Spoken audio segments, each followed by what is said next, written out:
Please, one piece of bread. It was on an exceptionally cold New Year's Eve night. The doorbell rang, and when I opened the door, there stood my 5-year-old granddaughter trembling. In a sudden turn of events, I hurriedly brought her inside and quickly prepared a warm meal. My granddaughter eagerly devoured the bread. After filling her stomach, she hesitantly began to share her circumstances. It turned out to be a shocking truth about my son's family and granddaughter that I had been unaware of.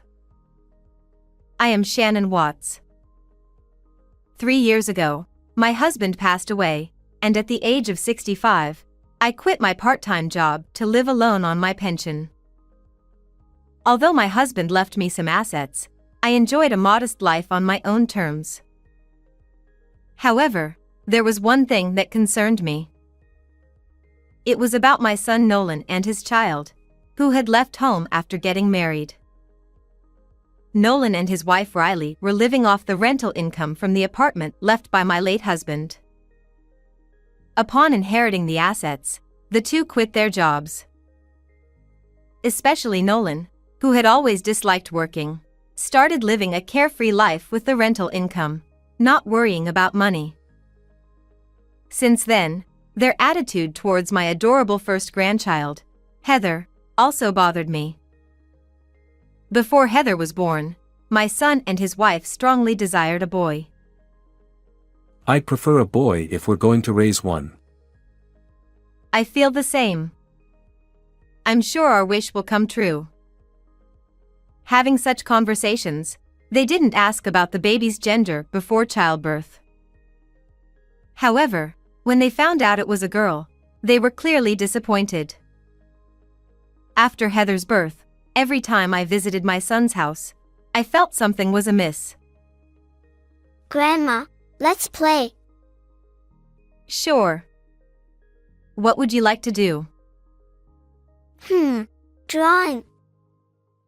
Saying that, Heather laughed happily, and her clothes, full of loose threads, were obviously secondhand to anyone. The oversized, baggy pants looked like they belonged to a bygone era and were ready to slip off any time.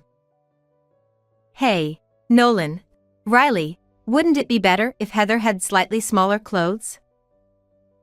It's fine. She'll grow into them soon. Yeah. Besides, she'll outgrow them anyway, so it's a waste. Even when scolded, they showed no concern whatsoever. More importantly, Riley, I want that wristwatch. Again? Well, fine. I plan to buy a branded bag for myself too. Ignoring their daughter, they chatted about such things with laughter. Hey, Grandma, let's draw. Oh, sorry. I could only play with my earnest granddaughter. Around the time Heather turned 3, the true nature of that discomfort became evident when her younger brother Nick was born. My son and his wife went out, leaving me in charge of babysitting Heather and Nick.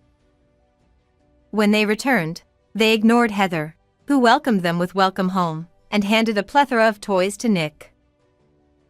Nick. Look, souvenirs. I bought all of these for you, Nick. It was blatant discrimination to an onlooker, but Heather didn't seem to mind not having any toys. She ran to her brother, offering a cheerful good for you.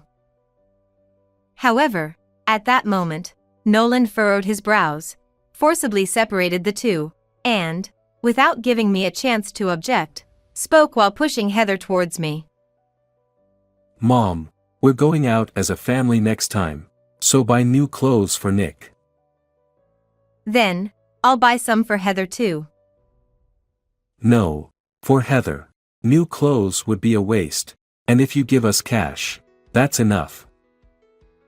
Without waiting for my response, Nolan returned to Nick and Riley. After all, boys are adorable. Doesn't Nick resemble my brother in the eyes and all? Oh yeah, he looks a lot like him. I'm looking forward to him growing up. The conversation of my son's couple was audible to both Heather and me, and I was fed up. Riley loved her brother, and from the beginning of their marriage, she had expressed a preference for a boy. Nolan, too, had a longing for male siblings since childhood, and the favoritism towards Nick was blatantly growing, leaving a widening gap in the treatment of Heather. I can't let this continue. Unable to endure my son's family any longer, I unintentionally spoke out. While I understand that Nick is cute, your children are not just one. What's the matter? Don't raise your voice so suddenly. Nick will be surprised. Even so, I can't let Heather hear such conversations. Huh? Can you please not meddle in other people's families? We're raising Heather just fine. That's rude. Riley's right. It's none of your business, right? Nolan's yelling made it clear that Heather was on the verge of tears. There were still many things I wanted to say to them, but seeing Heather frightened by her displeased parents, I realized something. If I argue back here, Heather's treatment will worsen.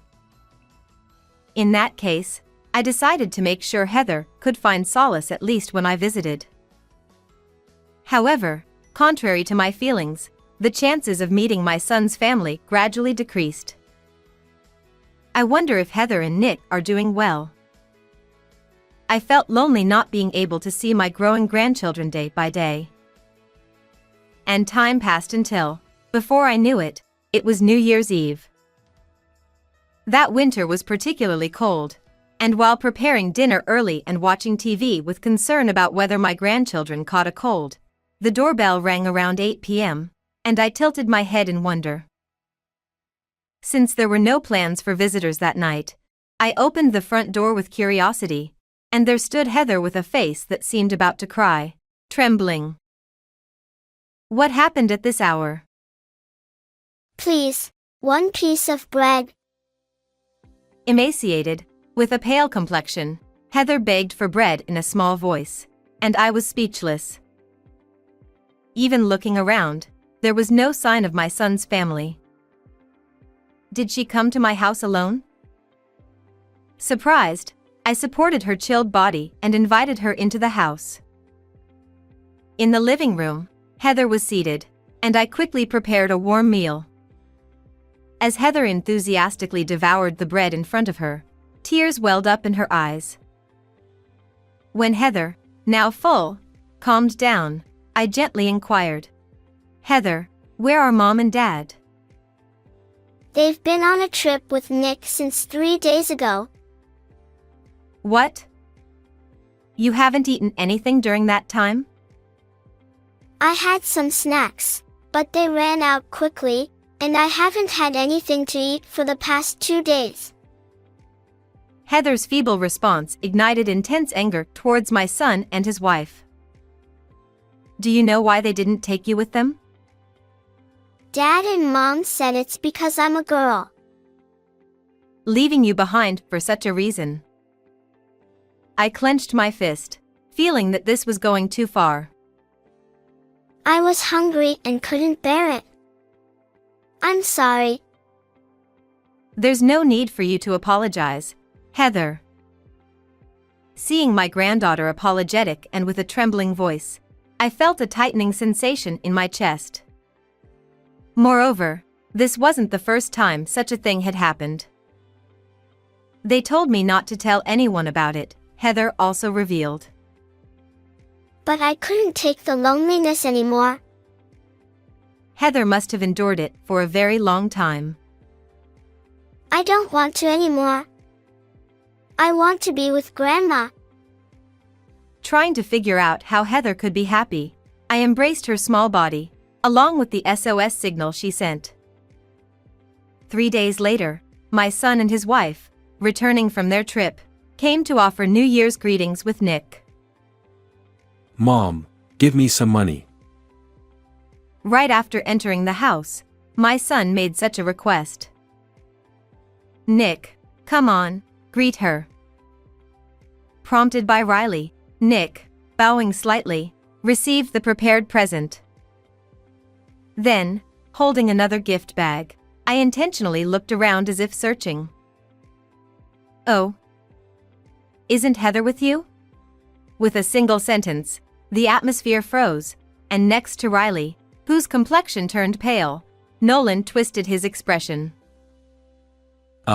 She's sick at home today. Is that so? I effortlessly stepped aside, and, visibly relieved, the two of them beside Riley displayed tension. How can they lie so easily?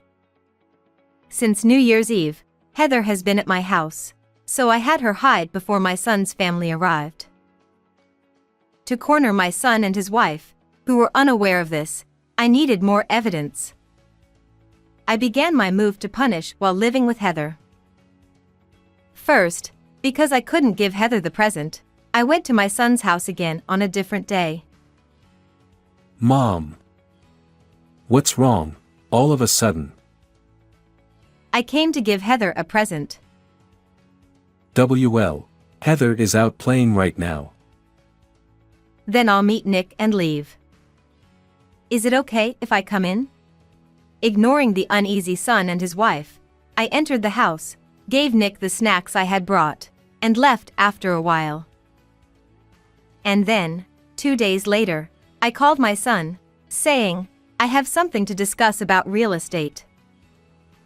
Hearing that, Nolan and Riley came to my house with Nick without any doubt. Mom, is it about giving us property as a gift during your lifetime? That would be a big help. Thank you. Even before I said anything, the two of them were getting excited on their own. Wait a moment. What are you two talking about? Huh. You mentioned a discussion about real estate. Yes, there is a discussion about real estate. But before that, there's something I want to ask. Whether they wanted to talk about the gift of property in a hurry or they looked impatient, I confronted the two of them head-on. Where is Heather exactly? It's been 2 weeks since I took care of Heather, but during that time, the two of them didn't show any signs of searching for her whereabouts. WL, about that. She's not feeling well today. You don't need to lie anymore. Despite their stumbling, the two tried to deceive me, so I showed them a certain video. In that video, my son and his wife were celebrating Heather's disappearance. It's good that Heather is gone, said Nolan, and Riley, excitedly, now we can use all the money for Nick. In addition, they eagerly awaited the inheritance that would come from me. Even if you notice Heather's absence, there's nothing you can do, they belittled me and laughed together. WH. Why do you have something like this? Actually, when I went to my son's house to give a present, I secretly installed a hidden camera to avoid being noticed by the two. 3 days later, using the excuse of forgetting something, I went to my son's house again and retrieved the camera.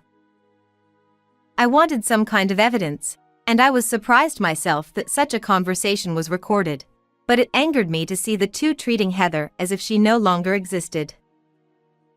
I stopped the camera footage and slowly began to speak. What is this behavior towards your child who suddenly disappeared? Are you even parents? Heather left on her own and didn't come back. It's not our fault. Yes. We thought that way. It's only natural not to take her on trips every time. As I muttered, Nolan's eyes widened like saucers. What?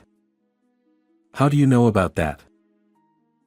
I heard it from Heather herself. Huh. Could it be? She's with you, Mom. Yes. She came to me seeking help and came here alone. I have no intention of returning Heather to you. I will take her in and raise her. Upon hearing my declaration, the two of them sparkled with joy and seemed to dance with happiness. That's right. That's good. We won't have any trouble even if Heather is not with us. Yeah. Anyway, we didn't need her. I could only be amazed at how rotten he had become inside, but I smiled and pushed the stack of documents on the table towards my son. Prompted by me, Nolan reluctantly spread out the documents, but the moment he understood their contents, all color drained from his face. It was a move-out notice written by the residents of the apartment from which my son and his wife were earning rental income. Actually, that apartment originally belonged to my husband and me, so most of the residents, having lived there for a long time, were acquaintances of mine. When I visited each one of them, they told me about the dissatisfaction since my son's couple took over the management. I already introduced the properties I own to everyone. Ha! What the hell are you doing on your own? You decided to raise the rent, right? Many people were dissatisfied with that, and if there's a better place to move to, they said they wanted to go there. What? We just remodeled this year to increase rental income. We even took a loan for that. As my son held his head, Riley, who was beside him, suddenly started to express intense anger. Hey, you! What's going on? Your father said all the assets he had were yours. And, what's this about a loan? Probably, because Nolan has always been boastful, he must have lied that he inherited all the assets from his father. It makes sense that he kept the debt a secret too. Anyway, Mom's assets will eventually be mine, so it's the same thing. I have no intention of handing over my inheritance to you. Wait a minute. Without the rental income from the apartment, we can't live. That's because you quit your job. Our connection ends here. Live with Riley from now on. With my declaration of estrangement, I took back the stack of the notices while sending a cold gaze to my son who was crying for help. I'm already consulting with a lawyer about Heather's situation. I don't mind going to court. Fine.